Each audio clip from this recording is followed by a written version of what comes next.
Hello everyone, welcome to my YouTube channel. तो आज की हमारे इस वीडियो में हमारे गुप्तास को आगे कंटिन्यू करेंगे।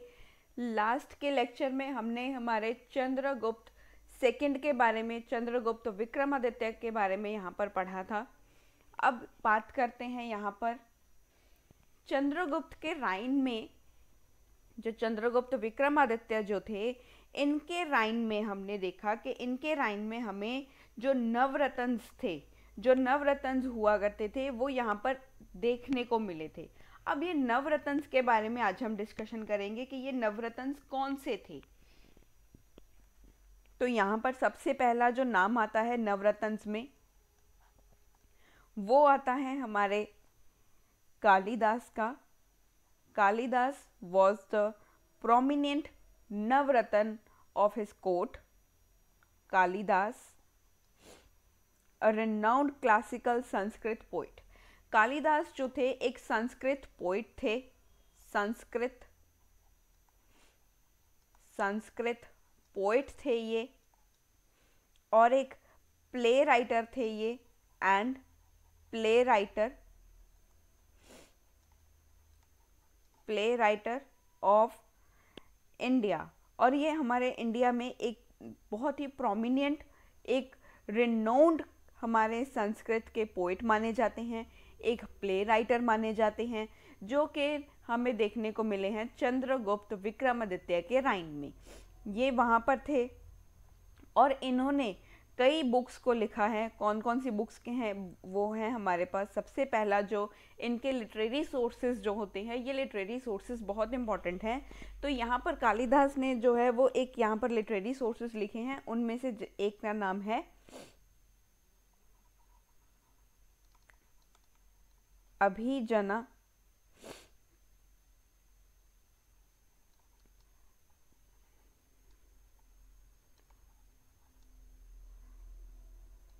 अभिजनन शकुंतलम। अभिजनन शकुंतलम नाम का एक इन्होंने लिटरेरी सोर्स लिखा है। ये लिटरेरी सोर्सेज बहुत ही प्रोमिनेंट होते हैं हमारे प्रीलिम्स के पर्सपेक्टिव से, और इनके ऊपर कई बार क्वेश्चंस वो पूछ लेते हैं। तो एग्ज़ाम में इनके ऊपर क्वेश्चंस जो हैं वो आ ही जाते हैं इनके ऊपर। तो ये इनका एक प्रोमिनेंट वर्क था, एक लिटरेरी सोर्स था हमारे कालिदास जी का, जिसका नाम है अभिजनन शकुंतलम। अभिजनन शकुंतलम एक इनका वर्क है। दूसरा वर्क जो इन्होंने लिखा है, दूसरा लिटरेरी सोर्स है हमारा मालविका अग्निमित्रम। मालविका अग्निमित्रम,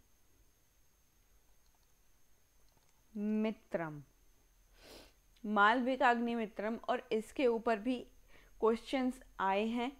अगर आपने PYQs उठा करके देखे होंगे तो आपको पता होगा कि इनके ऊपर क्वेश्चंस UPSC ने पूछे हुए हैं। ये क्वेश्चंस बहुत इंपॉर्टेंट हैं। लिटरेरी सोर्सेज तो अभी UPSC का फेवरेट होता जा रहा है, तो इसे हम निगलेक्ट नहीं कर सकते। तीसरा जो इन्होंने यहाँ पर जो बुक लिखी थी, वो तीसरा लिटरेरी सोर्स कौन सा है हमारा?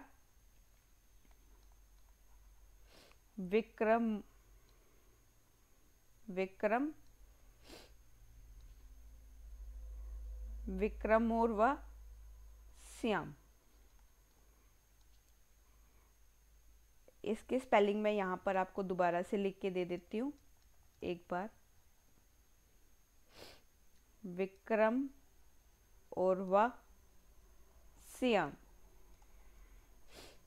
ये इनका नाम है तीसरी बुक का, जो बहुत इम्पोर्टेंट है, which is written by Kalidas, the court Navratna of Chandragupta Vikramaditya. ये नवरत्न में से एक रत्न थे। 9 ज्वेल्स इनके यहाँ पर कोर्ट में थे, जो बहुत ही इम्पोर्टेंट हैं। और कालिदास तो एक संस्कृत पोइट हैं और प्ले राइटर भी हैं, जिन्होंने अभिजनन शकुंतलम के बारे में लिखा, मालविका अग्निमित्रम के बारे में लिखा, विक्रमोर्वरा श्याम के बारे में लिखा। थोड़े से नाम मुश्किल हैं, कई बार लेने में हमें भी दिक्कत होती है। सभी को दिक्कत होती है। आप जिसने पहली बार पढ़ा होगा उसके लिए तो सुनने में भी बड़ी उसको अजीब लग रहे होंगे, लेकिन इतने अजीब अजीब से नाम होते हैं कि कई बार हम भी जब लेते हैं तो फिर कंफ्यूज हो जाते हैं कि भी क्या होगा, करेक्ट प्रोनाउंसिएशन नहीं पता होती। करेक्ट प्रोनाउंसिएशन इसकी करने में बहुत दिक्कत हो जाती है। तो ये 3 इस तरह के हमारे जो बुक्स लिखी थी कालिदास ने, वो मैंने आपको यहाँ पर मेंशन कर दी हैं। ये बहुत इंपॉर्टेंट है। These are the literary sources which are written by the Kalidas. तो ये हमने पहले नवरत्न के बारे में, 9 रत्नों में से एक रत्न के बारे में पढ़ा, वो है हमारे कालिदास। नेक्स्ट है हमारे अमरसिम्हा। अमरसिम्हा एक यहाँ पर नवरत्न थे। ये संस्कृत लेक्सिकोग्राफर हैं।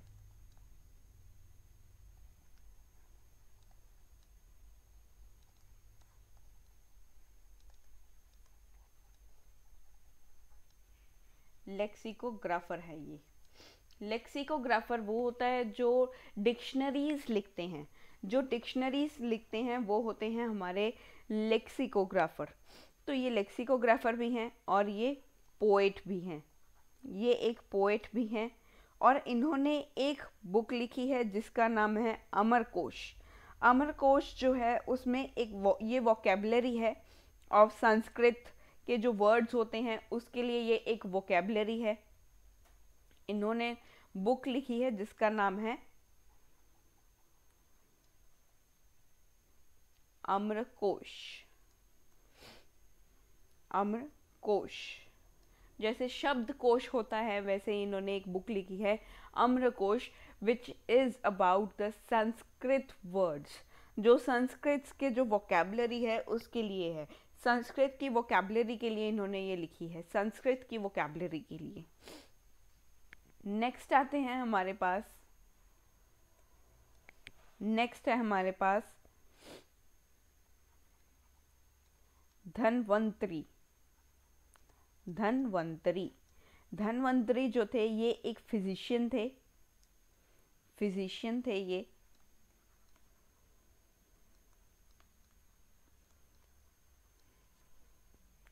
एक फिजिशियन थे। Who is considered the father of Ayurveda. इन्हें फादर ऑफ आयुर्वेदा भी कंसिडर किया जाता है। हु इज कंसिडर्ड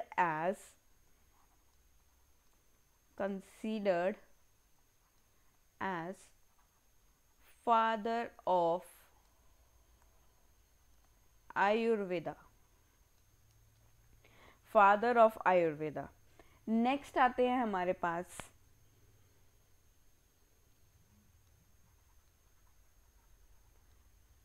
घटा करप्पारा।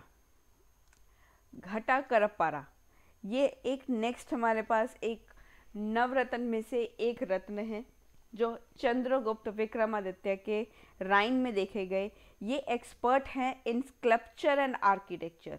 स्कल्पचर और आर्किटेक्चर में इन्होंने एकदम मास्टरी की है। ये एकदम एक्सपर्ट हैं ये स्कल्पचर्स बनाने में और आर्किटेक्चर में ये बड़े फेमस हैं, बड़ी एक्सपर्टीज़ है इनके पास।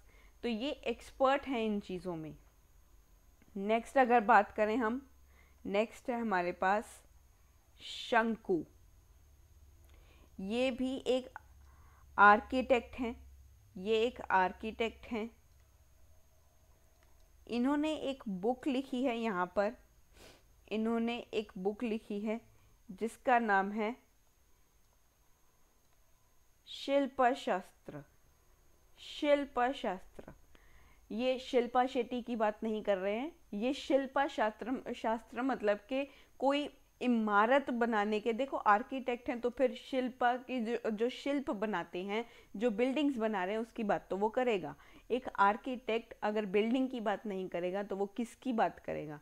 तो ये एक बिल्डिंग की, एक शिल्प बनाने की बात कर रहे हैं अपनी इस बुक में। तो ये शिल्प शास्त्र के बारे में एक बुक इन्होंने लिखी है। तो अगर हम यहाँ पर नेक्स्ट की बात करें, नेक्स्ट है हमारे पास कहापनाका, कहापनाका, ये एक एस्ट्रोलॉजर हैं, एस्ट्रोलॉजर हैं ये। इन्होंने बुक लिखी है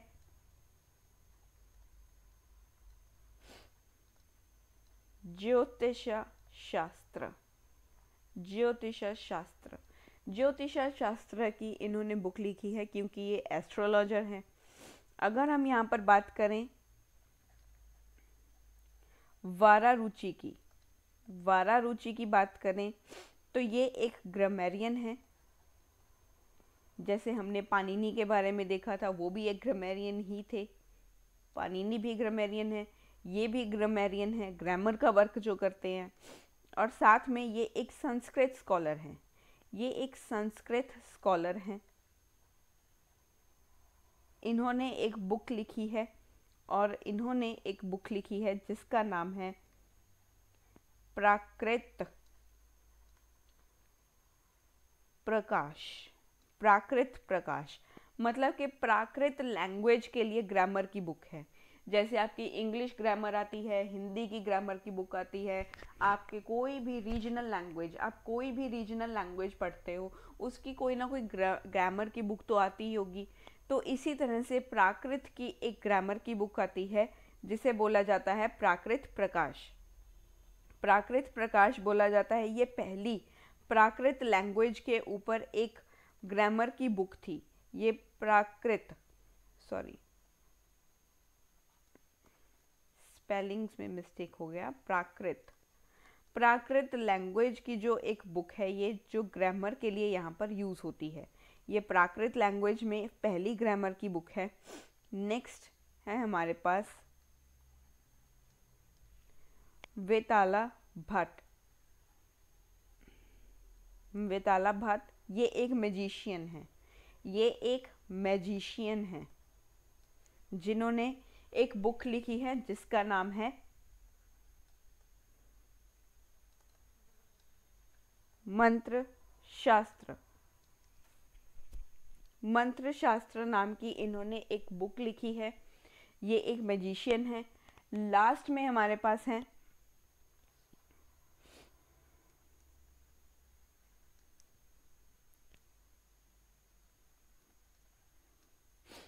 वराहमिहिर। वराहमिहिर हमारे पास लास्ट नवरत्न है। ये एक मैथमेटिशियन है, मैथमेटिशियन है ये।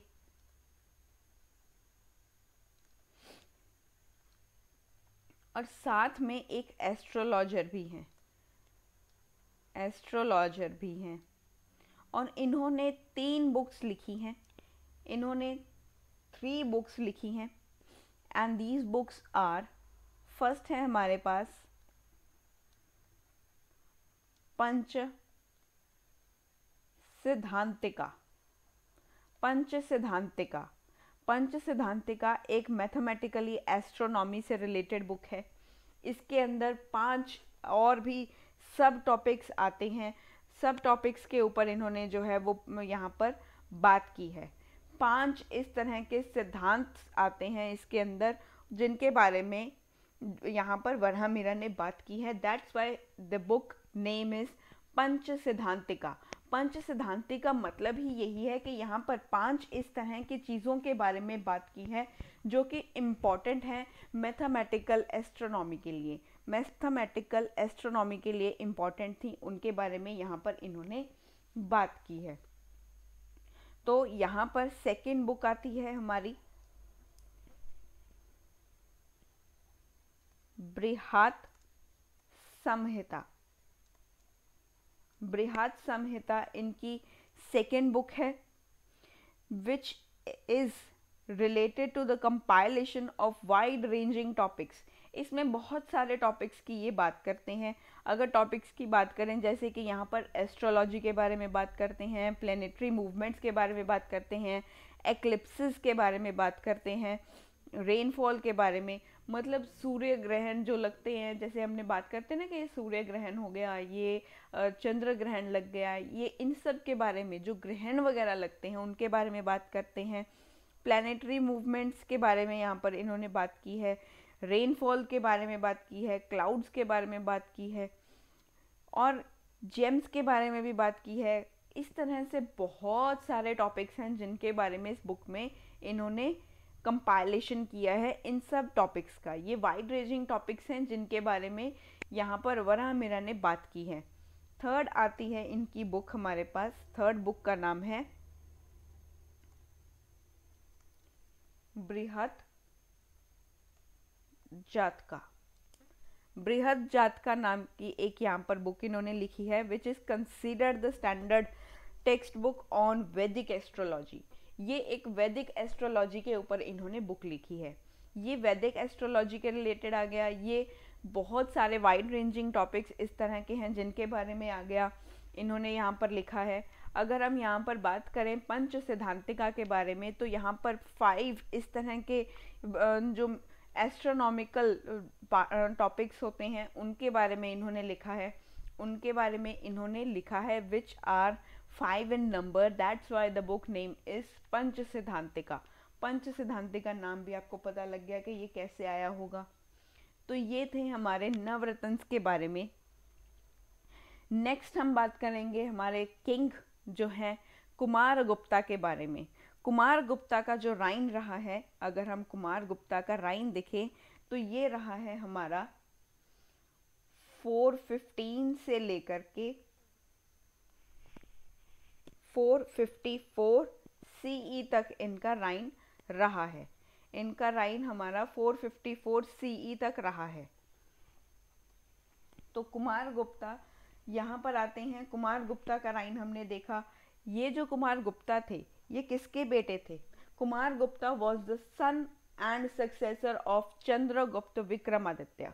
चंद्रगुप्त विक्रमादित्य के ये बेटे थे और साथ में ये उनके सक्सेसर भी थे। साथ में ये उनके सक्सेसर भी थे।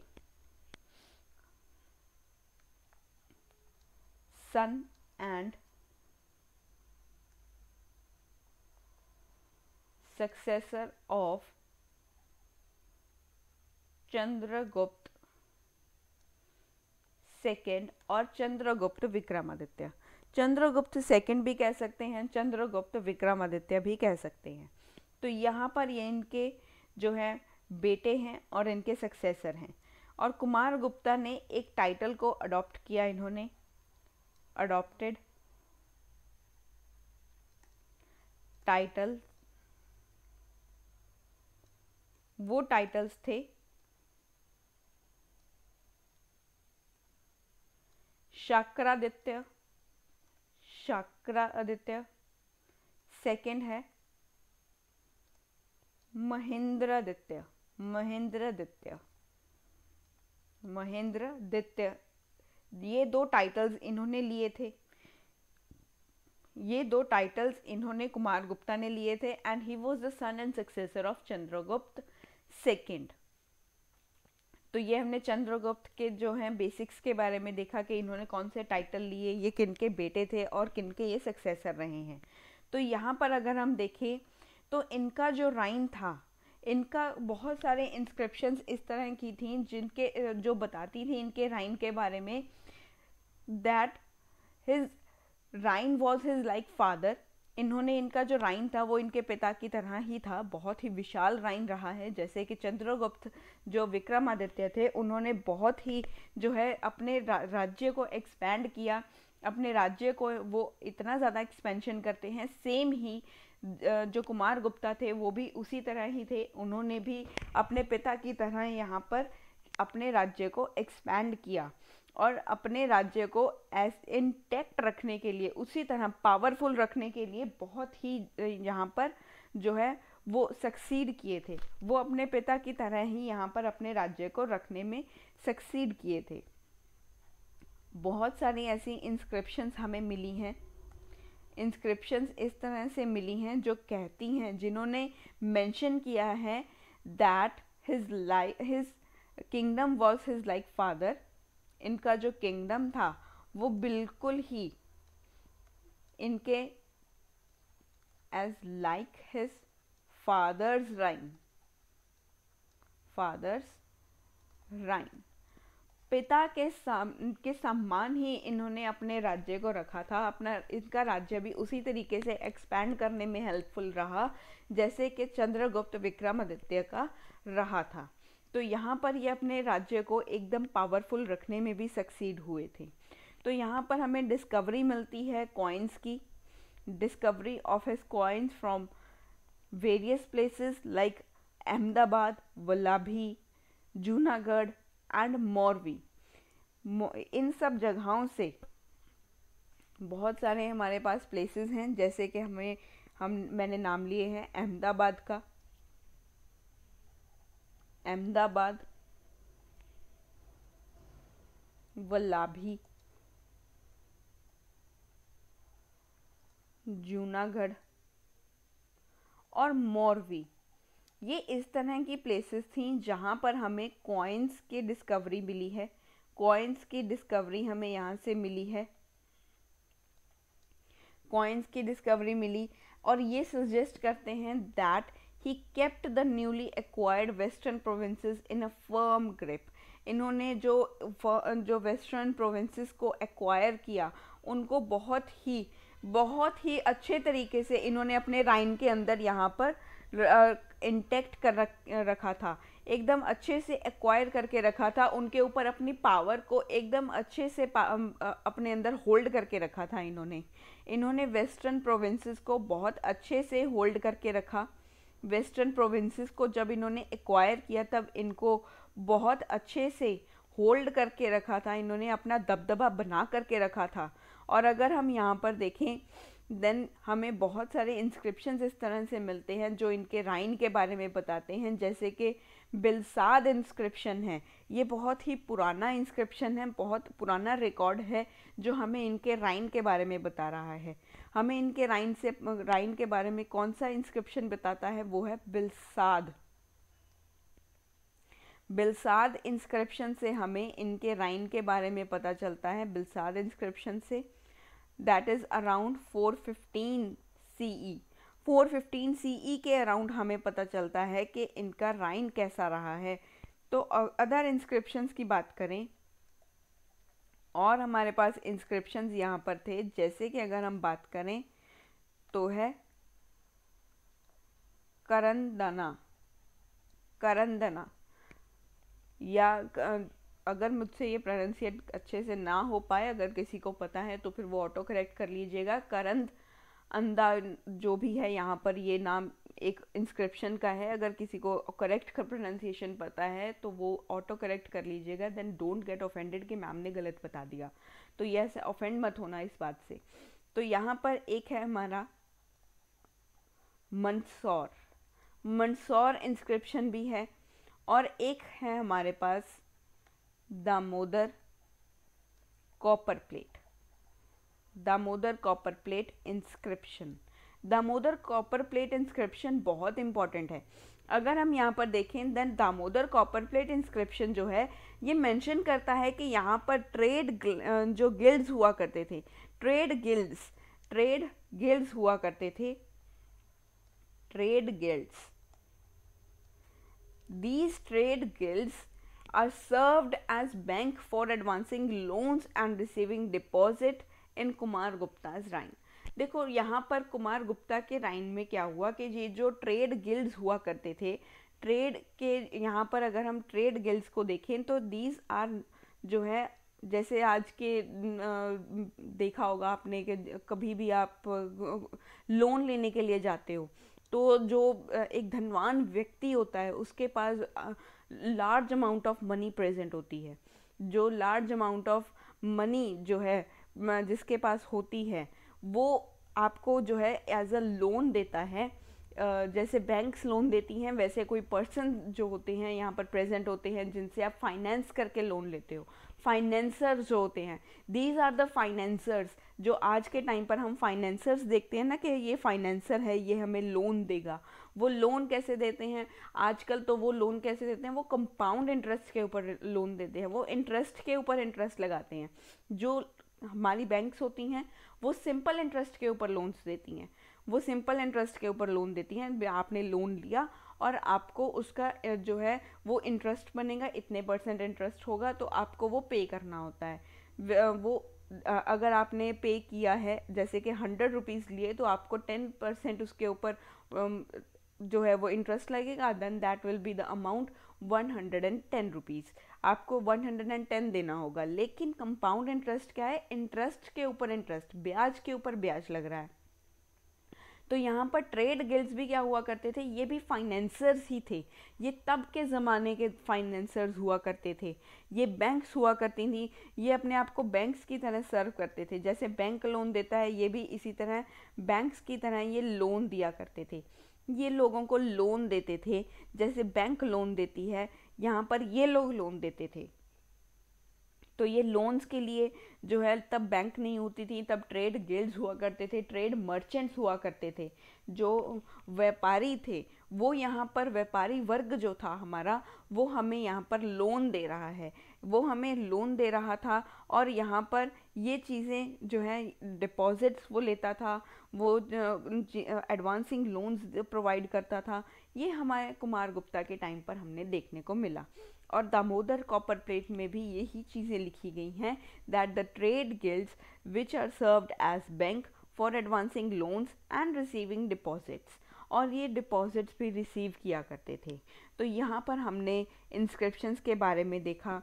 तो यहाँ पर आगे हम अगर चलें तो फिर यहाँ पर बात की जा रही है जो हमारे कुमार गुप्ता हुआ करते थे। कुमार गुप्ता वन जो थे, ये अश्वमेध यज्ञ भी परफॉर्म करते थे।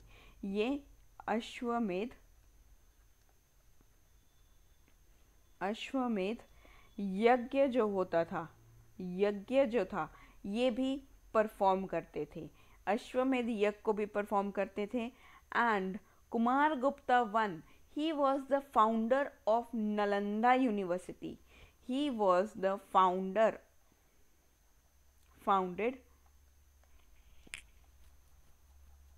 नालंदा यूनिवर्सिटी। इन्होंने नालंदा यूनिवर्सिटी को भी यहाँ पर जो है वो फाउंड किया। ये इसके फाउंडर थे इस नालंदा यूनिवर्सिटी के। और नालंदा यूनिवर्सिटी आने वाली क्लासेस में बहुत इम्पोर्टेंट रहने वाली है, तो याद रखना आगे आने वाली क्लासेस में मैंने इसके फाउंडर का नाम ज़रूर पूछना है, तो ये चीज़ ज़रूर मेमोराइज कर लेना, that who is the founder of Nalanda University, then that is the Kumar Gupta one is the founder। तो फाउंडर हमने याद रख लिए। आगे आने वाली क्लासेस में जब नालंदा यूनिवर्सिटी की बात होगी, तब मैं इसके बारे में आपसे क्वेश्चन ज़रूर पूछूंगी। और प्लीज़ इसके बारे में आपने कमेंट में मुझे ज़रूर बताना होगा कि नालंदा यूनिवर्सिटी का फाउंडर कौन था। अभी तो आपको पता लग गया, then that is the Kumar Gupta one. आगे देखेंगे कि भी किसको याद रहता है। तो यहाँ पर अगर हम देखें, देन जो हमारे कुमार गुप्ता ही थे, कुमार गुप्ता जो थे, ये कार्तिकेय को वर्शिप करते थे। वर्शिप कार्तिकेय, ये कार्तिकेय को वर्शिप करते थे। कार्तिकेय वही हैं सन ऑफ शिव, जो शिव जी के बेटे हैं। शिव जी के बेटे हैं कार्तिकेय, उनको ये वर्शिप किया करते थे। और अगर हम देखें during the last year of his reign around mid 5th century C, यहाँ पर अगर हम 5th सेंचुरी के मिड की बात करें, तो यहाँ पर इन्वेजन होने लगा हुन्स का इन्वेजन होने लगा, जिसकी वजह से यहाँ पर जो है इनका राइन के लास्ट में हमने देखने को मिला कि हुन्स इन्वेड कर रहे थे। तो इनके राइन के लास्ट ईयर्स में, इनके राइन के लास्ट ईयर्स में हुन्स जो थे वो इन्वेड कर रहे थे। इनका इन्वेजन होना स्टार्ट हो गया था। अगर हम यहाँ पर छोटा सा टॉपिक देखें हमारे हुन्स को अगर हम यहाँ पर देखें, तो हुन्स कौन थे? हुन्स के जो किंग थे, ये था। कौन था? ये था is also known as white Huns. ये था जो थे, ये वाइट हुन्स हुआ करते थे। हुन्स वर ये था। कौन थे हुन्स? ये थे हुन्स, ये थे Huns. These are the white Huns which are known as Hephthalites. Hephthalites, Hephthalites जो थे ये वाइट हुन्स को बोला जाता है। They became powerful in Oxus valley. ये ऑकस वैली में बड़े पावरफुल हो गए थे। ये जो हुन्स थे हमारे, हुन्स जो थे हमारे, ये ओकस वैली जो था, ओकस वैली, एंड अगर हम यहाँ पर बात करें ओकस वैली में बहुत ही पावरफुल हो गए थे।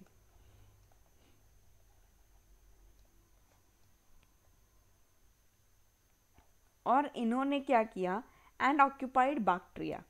बाक्ट्रिया के रीजन के ऊपर इन्होंने यहाँ पर अब रीजन को ऑक्यूपाई कर लिया।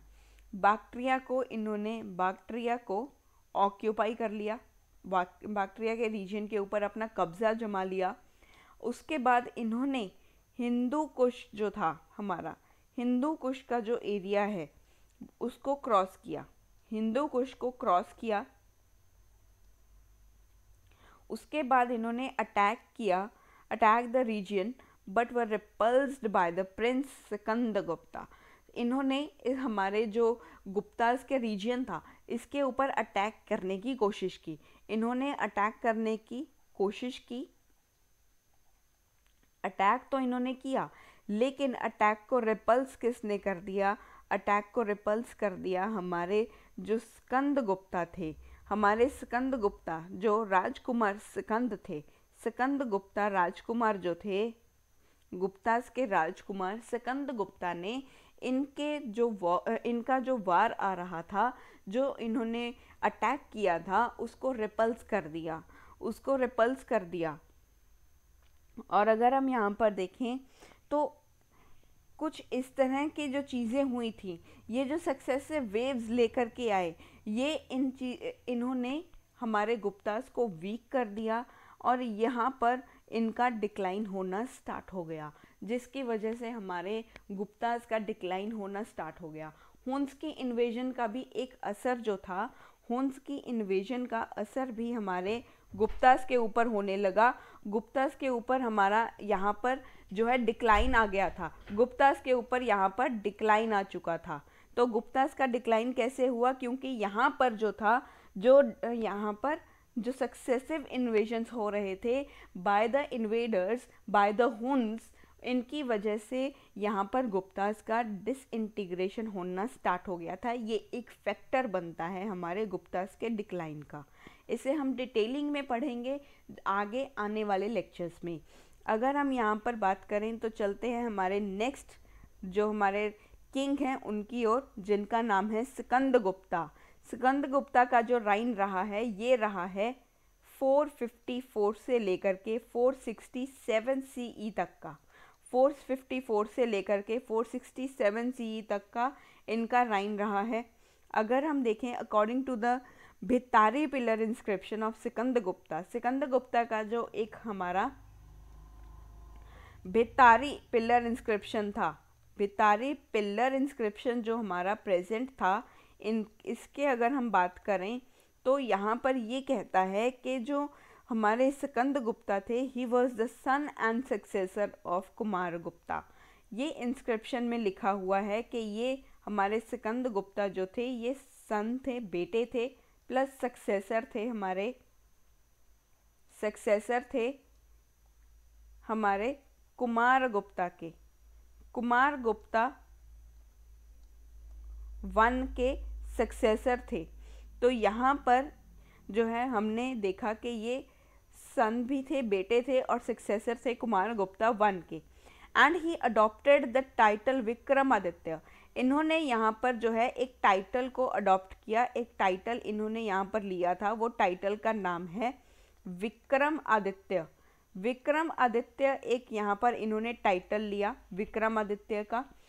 जैसे कि आपने देखा विक्रमादित्य का जो टाइटल है वो हमारे चंद्रगुप्त सेकंड ने भी लिया था, चंद्रगुप्त सेकंड ने भी लिया था। तो यहाँ पर अगर हम देखें तो ये हमारे जो किंग थे स्कंदगुप्ता ने यहाँ पर टाइटल ले लिया था। और यहाँ पर हमारे जूनागढ़ के इंस्क्रिप्शंस जो थे यहाँ पर मेंशन करते हैं, जूनागढ़ गिरनार के जो इंस्क्रिप्शंस थे वो भी मेंशन करते हैं दैट हिज गवर्नर्स। अगर हम यहाँ पर बात करें हमारे जूनागढ़ गिरनार इंस्क्रिप्शंस के बारे में,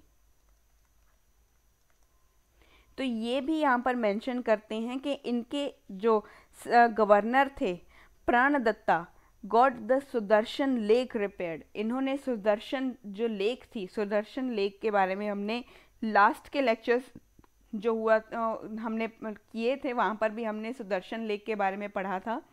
तो जो इनके गवर्नर थे, जो गवर्नर थे जिनका नाम है प्राणदत्ता, प्राणदत्ता ने सुदर्शन लेक को रिपेयर करवाया, सुदर्शन लेक को रिपेयर करवाया, इन्होंने सुदर्शन लेक को रिपेयर किया। एंड यहाँ पर अगर हम बात करें then the Gupta empire continue to exist. Gupta empire ने कंटिन्यू तो किया अपने आप को एग्जिस्ट करना, गुप्ता एम्पायर जो था वो अपने आप को एग्जिस्ट तो करवा ही रहा था, ये एग्जिस्ट तो कर ही रहा था, यहाँ पर ये एग्जिस्ट कर रहा था। लेकिन अगर हम यहाँ पर देखें पर ये सेंट्रल कंट्रोल, जो सेंट्रल पावर थी, सेंट्रल पावर को ये लूज करता जा रहा था, इसकी सेंट्रल पावर वीक होती जा रही थी, इसकी सेंट्रल पावर तो वीक हो गई, इसकी सेंट्रल पावर वीक हो गई। जो इनके अंडर, हमारे गुप्तास के अंडर, अगर हम यहाँ पर मैप में देखें तो ये यहाँ पर मैंने रफली एक मैप बनाया है। तो अगर हमारे गुप्तास जो थे, यहाँ पर गुप्तास थे, गुप्तास जो थे इनके अंडर कुछ यहाँ पर राइन्स होंगे, छोटे छोटे राज्य होंगे इनके अंडर। ये जो हमारे लोकल, ये जो लोकल गवर्नर्स जो हुआ करते थे, इनके अंडर लोकल गवर्नर्स काम कर रहे थे। ये लोकल गवर्नर्स ने अपने आप को फ्यूडल किंग मतलब फ्यूडेटरी किंग्स बनना स्टार्ट कर दिया।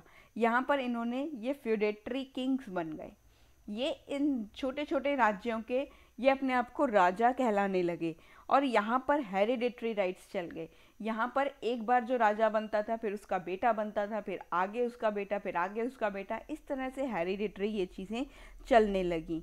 तो यहाँ पर जो हमारे लेटर गुप्तास थे, लेटर गुप्तास, इनके बाद सिकंदर गुप्ता के बाद जो हमारे गुप्तास आए, अगर हम बात करें जो हमारे पुरु गुप्ता आए, फिर कुमार गुप्ता सेकंड आए, इस तरह से हमारे बहुत सारे जो गुप्ता किंग्स थे वो उनके आने से भी इतना कोई हमें फ़ायदा नहीं हुआ, इतना कोई पावर आगे नहीं जा पाया जितना हमने हमारे चंद्रगुप्त विक्रमादित्य के टाइम पर, कुमार गुप्ता वन के टाइम पर देखा। इतना कोई अपने राज्य को बचा नहीं पाया था। लास्ट के जो रूलर थे हमारे, लास्ट के जो किंग थे, लास्ट लेटर गुप्ता जो थे हमारे लास्ट लेटर गुप्ता किंग जो थे, उनका नाम था विष्णुगुप्ता। ये लास्ट के राजा थे। ये भी अपने राज्य को इतना ज़्यादा एग्जिस्ट नहीं करवा पाए, इतना ज़्यादा प्रोमिनेंट नहीं रख पाए। तो यहाँ से हमारे गुप्तास का डिक्लाइन होना स्टार्ट हो गया। तो हमारे गुप्ता एम्पायर जो था, गुप्ता एम्पायर डिक्लाइन होता चला गया, हमारे गुप्तास का डिक्लाइन होता चला गया। और ये डिक्लाइन का कोई एक कारण नहीं है, there are number and various factors, number और वेरियस फैक्टर्स हम यहाँ पर जो हैं वो गिन सकते हैं। There are number of factors which led to decline of the Gupta empire. तो यहाँ पर ये इम्पॉर्टेंट टॉपिक बन जाता है क्योंकि ये चीज़ हमारे हिस्ट्री ऑप्शनल में भी जो है वो पूछ लिए जाते हैं। ये हिस्ट्री ऑप्शनल का भी जो है वो एक टॉपिक बन जाता है, जो चीज़ें हमारे हिस्ट्री ऑप्शनल के क्वेश्चंस में पूछी जाती हैं। यहाँ से क्वेश्चंस आते हैं कि वो कौन कौन से कारण रहे होंगे कि जो हमारे गुप्तास थे उनका डिक्लाइन हो गया। हमारे गुप्ता एम्पायर का डिक्लाइन होने के क्या क्या नंबर ऑफ फैक्टर्स क्या थे। ये बहुत ही पुराना क्वेश्चन है, ये एक बार आ चुका है। You can see such questions in the PYQs। ये आप अपने PYQs में भी देख सकते हो। जो बच्चे हिस्ट्री ऑप्शनल से बिलोंग करते हैं वो इन चीज़ों को एक बार देखा करो, क्योंकि यही चीज़ें हैं जो आपको आगे लेकर के जाएंगी और आपका हिस्ट्री जो सब्जेक्ट है उसको इतना जो है वो एक्स्ट्रा टाइम देने की आपको ज़रूरत नहीं पड़ेगी अगर आप एज अ हिस्ट्री को अपना ऑप्शनल ही अगर आप पढ़ रहे हो उसको। जो हिस्ट्री को ऑप्शनल के लिए पढ़ रहे हैं तो वो तो डिटेलिंग में ही पढ़ रहे होंगे, उनको इतना ज़्यादा एक्स्ट्रा जो है बाकी जो है इतना एक्स्ट्रा टाइम देने की ज़रूरत नहीं होती है। तो इनके लिए एक बेस्ट फैक्टर होता है ये हिस्ट्री ऑप्शनल के स्टूडेंट्स के लिए ये कि आप इन क्वेश्चंस को सॉल्व करो, उनको लिखो, फिर उसके बाद आप लोग देखो कि भाई आपकी कौन कौन सी कमी हो रही है आपके आंसर्स में। तो ये थे हमारे किंग्स के बारे में। डिक्लाइन जो होगा वो हम आने वाली क्लासेस में पढ़ेंगे। तब तक के लिए आप बने रहिए मेरे साथ एंशिएंट हिस्ट्री की सीरीज़ में। अगर ये सीरीज़ आपको अच्छी लगी हो, आज की वीडियो आपको अच्छी लगी हो, तो इसको शेयर ज़रूर करना and do subscribe the channel for more such videos. Thank you for the support which you have shown towards my channel. Thank you so much and keep watching the videos for the next time too. Thank you so much once again.